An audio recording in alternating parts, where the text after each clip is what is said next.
Hey everyone, so welcome to my new video. আজকে আমি discuss করব principal component analysis PCA. So আশা করি আপনার আগে ভিডিওগুলো দেখে ফেলেছেন।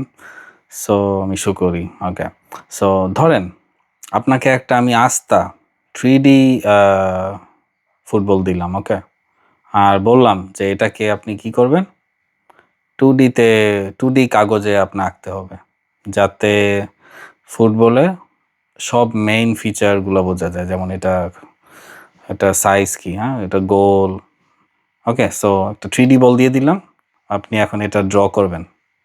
তো ড্র করলে আপনি তো 3Dতে ড্র করতে পারেন চাইলে, বাট আপনি 2Dতে ড্র করবেন, কারণ ফিচার আপনি কমায় ফেলছেন। সো আপনি কীভাবে আঁকবেন চিন্তা করেন। যেন কাগজে আপনি যখন আঁকবেন, আপনার প্রি রিকুইজিট হলো যে আপনার মেইন ফিচার যেন বোঝা যায়, এটা মাস্ট। আপনি ফুটবল দিলাম, আপনি ক্রিকেট ব্যাট বানায় ফেললেন, তাহলে এটা পুরোপুরি ডিফারেন্ট, রাইট? এরকম করা যাবে না।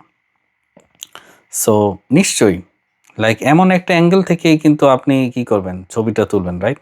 যাতে ফুটবলের প্যাটার্নটা কি সব থেকে ক্লিয়ার বোঝা যায়, তাই না?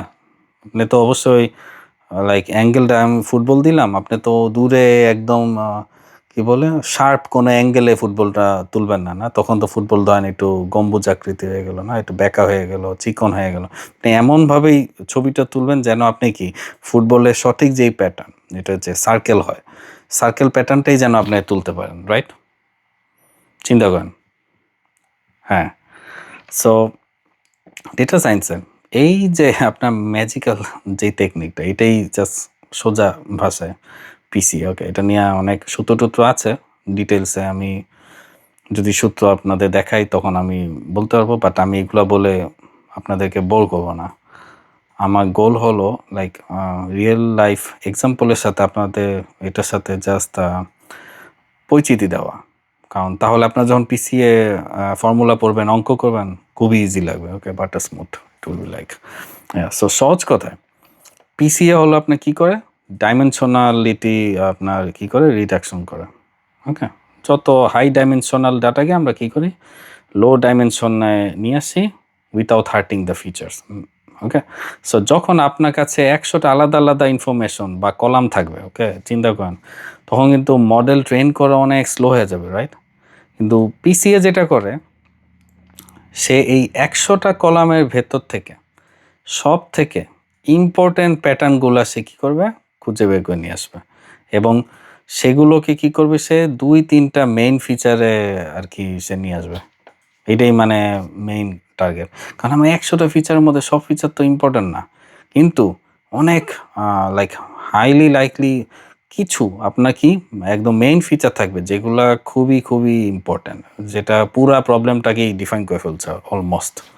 ওকে, ওই সামান্য ডিটেলস বাদ গেলেও আসলে খুব একটা সমস্যা হয় না। তখনই আমরা এটাকে কি বলবো, প্রিন্সিপাল কম্পোনেন্টস। লাইক এতে ডেটা এত ছোট হয়ে আসে কিন্তু আপনার ইনফরমেশন হারায় না। ওকে, এই কারণে এটা এত পপুলার, ডাইমেনশন রিডিউস করার জন্য। সো বাস্তবে আমি যদি এক্সাম্পল দিতে চাই, ফেস রিকগনিশন নিয়ে আমি বলতে পারি।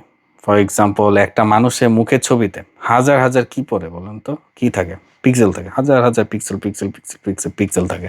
সো পিসি এর সেই পিক্সেলগুলোকে কি করে লাইক কমিয়ে অল্প কিছু মেইন ফিচারে এসে নিয়ে আসে, যাতে কম্পিউটার কি দ্রুত ফেসটা রিকগনাইজ করতে পারে।